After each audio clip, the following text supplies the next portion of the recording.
اللہم صلی وسلم علی نبینا محمد۔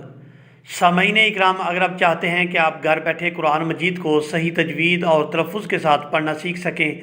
تو ہمارے چینل کو سبسکرائب کریں اور بیل آئیکن کو دبائیں تاکہ آپ کو ہر نیو آنے والی ویڈیو سب سے پہلے مل سکے۔ سامعین اکرام، آج کا سبق بہت اہم ہے، آپ نے ویڈیو کو اینڈ تک لازمی واچ کرنا ہے تاکہ آپ کو اس سبق کی صحیح طرح سے سمجھ آ سکے۔ معزز سامعین اکرام، ہم اس بات کو سیکھ چکے ہیں کہ اگر الف پر گول دائرہ آ جائے تو وہاں وہ الف مدہ والی ویلیو جو ہے وہ کھو دیتا ہے، لیکن قرآن مجید میں کچھ مقامات ایسے ہیں، کچھ الفاظ ایسے ہیں کہ جہاں پر الف پر گول دائرہ بھی نہیں ہوگا لیکن وہاں پر بھی اس الف کی وجہ سے اس حرف کو کھینچا نہیں جائے گا۔ بات کو آسانی سے سمجھنے کے لیے سب سے پہلے الف مدہ کا قاعدہ ذہن نشین کر لیتے ہیں۔ الف سے پہلے زبر ہو تو وہ الف مدہ ہوتا ہے اور اس کے ساتھ جو بھی حرف ملے اس کو 1 سے 2 سیکنڈ کھینچ کر ادا کرتے ہیں۔ اب آپ لوگوں کو قرآن مجید میں وہ مقامات دکھاتے ہیں کہ جہاں پر الف پر گول دائرہ بھی نہیں ہوگا، اس کے باوجود وہاں الف پڑھا نہیں جائے گا۔ یہاں آپ سکرین پر آج دیکھ رہے ہیں قل انما انا بشر انا، یہاں الف پر گول دائرہ بھی نہیں ہے، اس کے باوجود ہم یہاں الف کو نہیں ادا کر رہے۔ یہاں آپ لفظ دیکھ رہے ہیں آنا، یہ 2 حرفوں کا مکمل لفظ ہے اور اس کا معنی ہے میں۔ یہ قرآن مجید میں واحد لفظ ہے کہ جہاں الف خالی ہے اور اس سے پہلے زبر ہے، اس کے باوجود یہ الف مدہ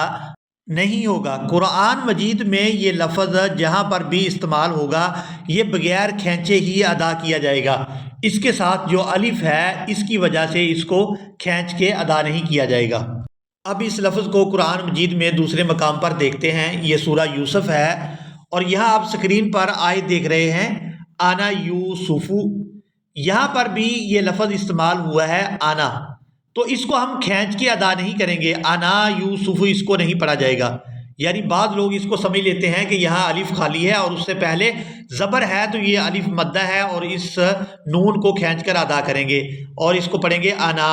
یہ ایسا بالکل نہیں ہے، اس کو بغیر کھینچے ادا کریں گے۔ یہ قرآن مجید میں جہاں بھی استعمال ہوگا، یہ 2 حرفوں کا ایک لفظ جہاں بھی استعمال ہوگا اس کو بغیر کھینچے ہی ادا کیا جائے گا۔